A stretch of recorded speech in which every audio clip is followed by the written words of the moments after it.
This is a Film Stories original podcast. Mother's Day is almost here, and you can get her the most beautiful time-tested gift around. A watch she can wear every day from Movement. Whether your mom is into classic dress watches, rare and refined ceramics, or tried-and-true bestsellers, Movement has something she'll love. And right now, everything at Movement is up to 50% off site-wide during their Mother's Day sale. A watch is a gift that celebrates all the time you spent with Mom. And a Movement watch is even more than that. Movement uses industry-leading materials for their fresh, modern watch designs, from technically complex ceramics to vintage-inspired style, all for an incredible value your wrist and wallet will both love. And with one-size-fits-all convenience and fast free shipping and returns, it's a stress-free shopping experience. Save big on the best Mother's Day gift ever with Movement. Get up to 50% off site-wide during their Mother's Day sale at mvmt.com. Again, that's up to 50% off at mvmt.com. We made this.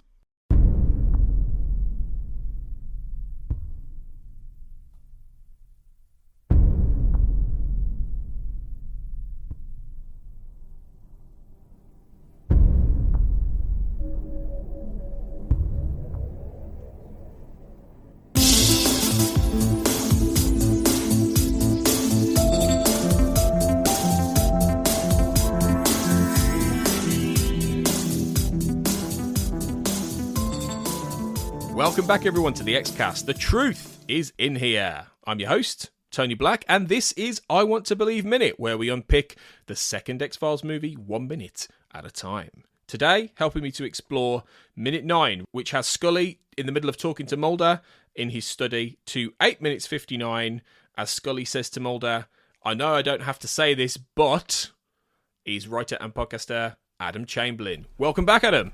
Thank you for having me back. Great to be here again.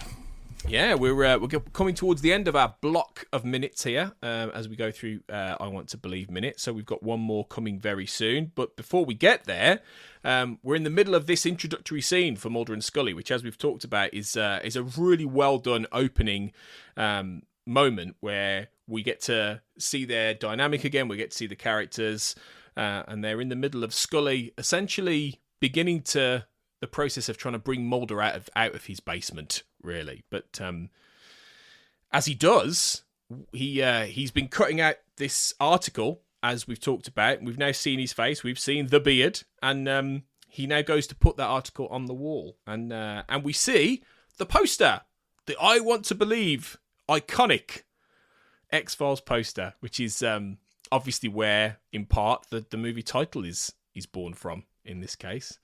I mean, it's a really iconic piece of artwork, that, isn't it now, Adam? Particularly, it is, absolutely, and yeah, it had to be here in the study, and like you say, with pride of place, and it's fundamental to what the film's all about. So yes, but it's a moment to cheer at when we first see it. Yeah. Did you ever have the poster on your wall as a kid? I did. I was just about to say, do I still? Because sometimes I have smaller versions of it. I don't have it, so I'm still a kid. No, I'm sure I still have a pristine copy of that poster tucked away somewhere that may yet find its way back onto my wall. But yes, so. I very much had one on my wall. Well, I wasn't really a kid when the X-Files was out. I was in my 20s, but it was still on my wall. You're still a kid, technically, in your 20s, aren't you? Yeah, I know. Really? Yeah. You just don't think you are at that point. Yeah. But no, I think I definitely did. I know now I've got a friend bought me a tea mug that has the poster on it, which is the poster, which I cherish.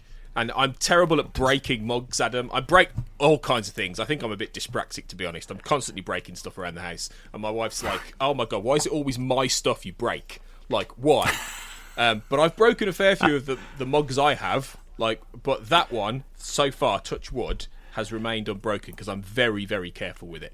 I'm very careful with my X-Files. I have 3 X-Files mugs. I'm drinking from one right now. Are you? But on brand? but on brand, absolutely. But I'm I'm really careful with them. I do treat them very delicately. What are your mugs? Are they particular? Is it an I Want to Believe one, or what do they look like? They're not. So one of them is, it's just one that's got the X-Files logo on. It's a black mug, and it's got that on in grey writing. Nice. That I've had since the series, soon after the series first started airing. So that's a very old mug.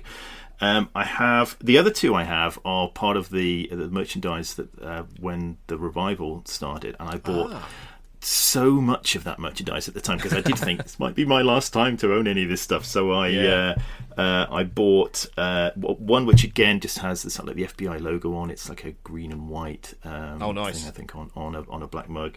And the other one I have here, I realise I've got a matching coaster I'm using this mug with now as I'm talking about it. It's one of these sort of stylized ones that shows some sort of creepy woods with these shadowy figures, and there's a figure that I presume is Mulder that's sort of walking along a white path through these spooky woods, and I love it. It's a great mug. It's a nice big mug as well, this one. Well, I like that. Some tea on the go. Yeah. Very good.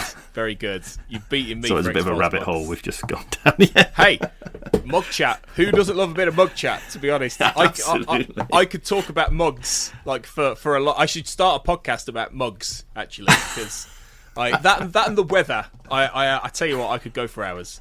So no good. But yeah, the poster, that won't be though. Now correct me if I'm wrong, but I'm guessing that's not the same poster that was in the office at the end of The Truth, because Mulder's not going to have been able to go back to there to get that, unless Doggett gave it him later. It's one of the untold stories is how Doggett spirited away the poster and got it to Mulder. But I'm guessing probably it's not the same one. No, can't be. It's got to be a new one. Therein lies a tale, I'm sure. Maybe Doggett or Reyes have got that on their wall. Well, actually, maybe not Reyes, because she goes down a bit of a dark path, doesn't she? So, but maybe Doggett, who we haven't seen since The Truth, lest we forget, sadly. Maybe he's got it on his wall. Let's hope so. I would like to think so. Yeah. But and who knows? Maybe we'll see Doggett again. That I want to believe, Adam. I really do that we'll see him again at some point. I do as well. I love Doggett. But Mulder then puts the article on his wall, and it says Princeton closes ESP lab after 40 years of paranormal study, which obviously ties into some of the stuff he's just been talking about to Scully. But is it also a little bit of a suggestion that there is a lack of interest and belief in the paranormal now as time has passed? This is something that has shut up shop. And is that do you think that's intentional? Well, it's obviously going to be intentional, isn't it? But do you think that's an intentional little nod there to this broader idea? I think you're right that it shows that sort of moment or that we had in the in the 90s and what have you, it's sort of faded away in the early 2000s with everything else that's happened. Yeah, I think you're absolutely right to call that out. Could be. I also was very pleased to see that the article was written by Howard Dimsdale. Are you familiar with Howard Dimsdale, Adam? So a little bit in terms of he teach Frank Spotnitz? Is that right? He was the screenwriter. That's right. He was a blacklisted Hollywood screenwriter in the 1950s, blacklisted by HUAC, the McCarthyism trials. At the point where a lot of writers were being blacklisted for communist affiliations. The X-Files gets into this, into stuff like Travellers, And for those who don't know, but Howard Dimsdale then went on over the years. I think he did then go and write for television later on, in like the 60s, 70s. And then he was teaching Frank Spotnitz, I can't remember exactly where he was teaching now. I've written a whole article on this, but I can't remember all the details. He then went on and taught Frank. And then Frank imported Howard Dimsdale into an article it's a nice little tether because he does it at the end of Fight the Future, and we talked about it in that minute when Mulder's reading the paper at the end of Fight the Future and he sees the article just burying like the virus stuff. The byline is Howard Dimsdale. So I'd not noticed in this film before that they put Howard Dimsdale in there, but that's a great little continuing thing they keep doing. That's fantastic. Yeah. So it's a very good story. I'm shameless. I'll put it in the show notes. I will shamelessly refer people to my article I did on The Companion about this, which goes into a bit more detail. But it's a nice little a little bit of honouring of somebody that I think really influenced Frank Spotnitz and his writing, which is great. But then during the conversation anyway, Scully's, because Mulder's a bit like, well, what about the FBI? They want me back. And she says, well, all's forgiven and they'll drop all the charges. So, I mean, how do you feel about this? Like, as somebody who watched the show, do you feel this is... Do you feel this works? Because there's a fair bit in theory to unpack, isn't there? Because if we go with the end of the truth, he's been on the run from the super soldiers in theory that are still in the government, although I know we never see them again, but they're in theory still there at this point. It wouldn't take a lot for them to potentially just follow Scully if she's going to Mulder's house quite regularly, yes, and find out where he is. So why is this one of those things, Adam, where they just have to sort of gloss over this for expediency, is what I'm trying to get at? I think it probably is. I guess the implication is that the whole sort of super soldier threat has itself faded away or been resolved in some way in the intervening period of time. I guess that's what I tell myself, at least. And again, you can imagine the sort of storylines that might have resolved that in the interim period. But I think you're right. It's probably more driven by the need and desire to focus on this story, this contained story, and not get too bogged down in the ongoing mythology. So it's one of those things that I guess may be a frustration to some folks coming into this movie that this stuff does get glossed over. But I didn't really have a problem with it. I think I just sort of accepted it and moved on. But it does seem a little, sort of all too quickly dismissed, right? Yeah. I mean, it's difficult, isn't it? Because on the one hand, yes, it does. And yes, it feels like there's a story that they've had to just delete, essentially, in order to get them to this point. But on the other, it's like you say, I don't see how they could have really gone further into this rabbit hole without it being partly a mythology movie. And that wouldn't have worked with the story they were trying to tell with I Want to Believe.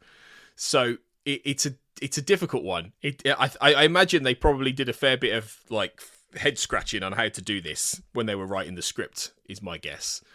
But I think it's one of those instances where we have to just think about the realities of production of a story and of a movie, and of the fact that, movies...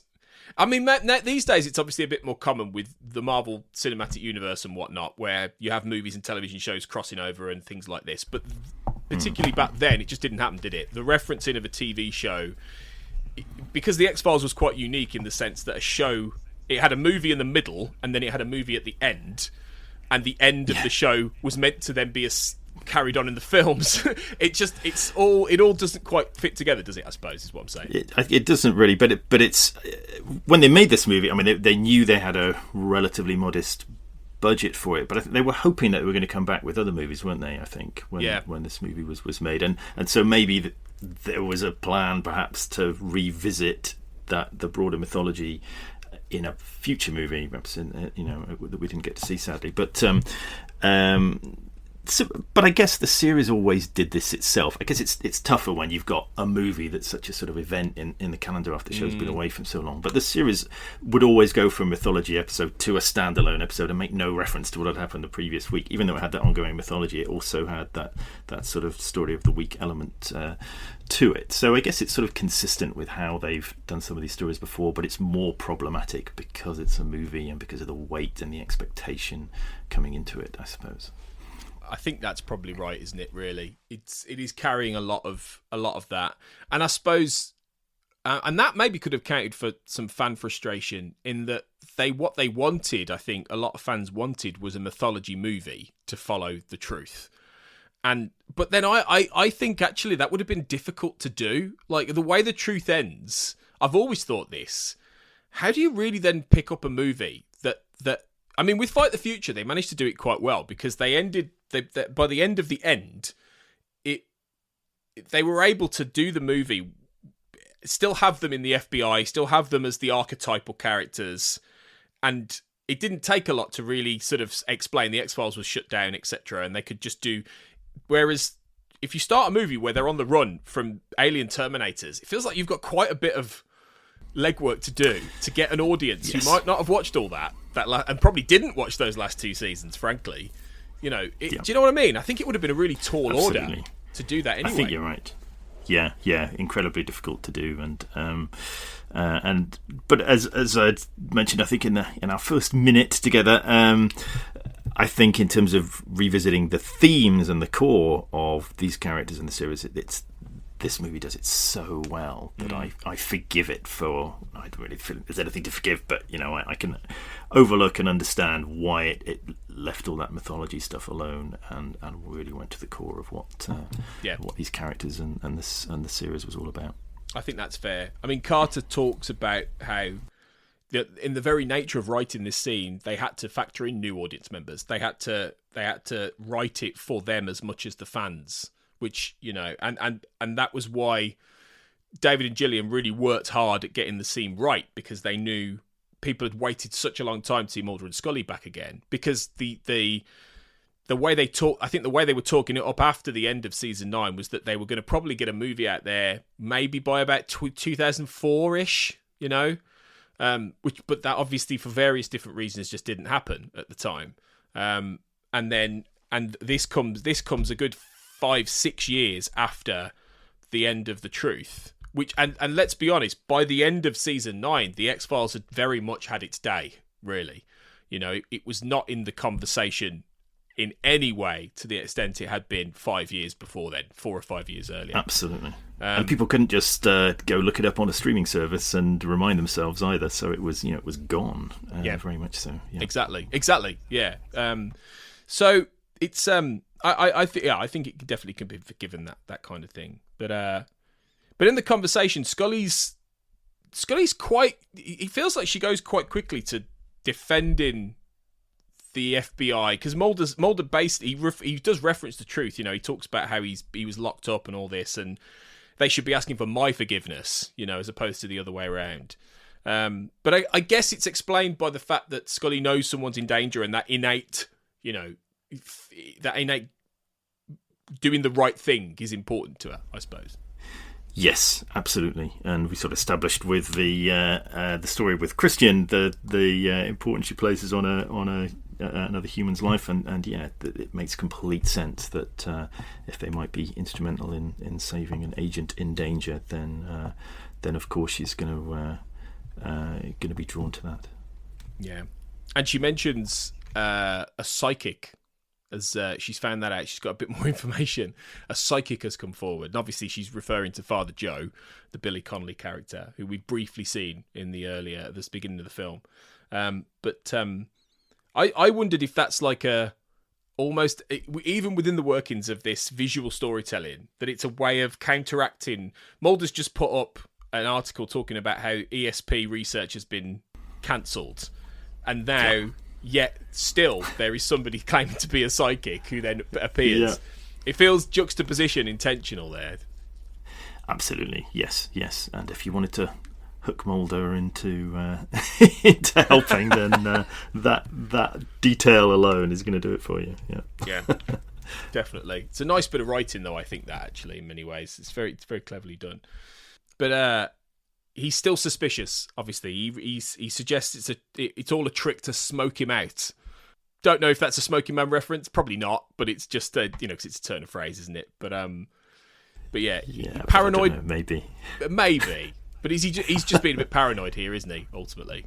Yeah, I guess. I mean, it's almost a comment on the sort of cuteness of it. Here he is, just as you say, that clipping he's just taken, and it's like, well, this seems almost too convenient to draw me back in. So, I'm sure that word "smoke," I'm sure that stood out in the cinema at the time as well. That the first time I saw it, I'm sure that's deliberate use of that word. Probably, yeah.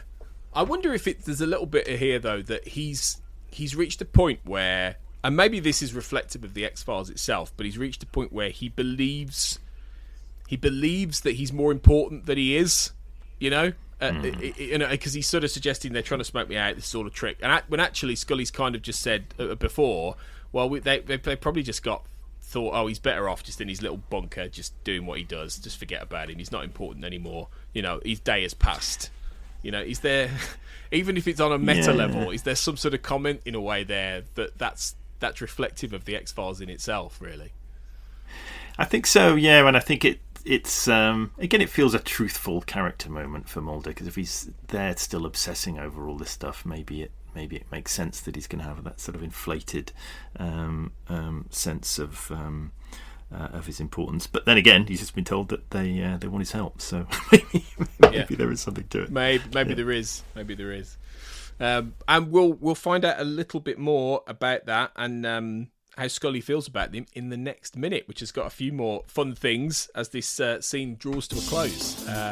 So let's come back for that, Adam. Your final minute in this block, and we'll get into all those things. So please join us for that, guys. Thank you for listening, as always, and remember, in the meantime, trust no one.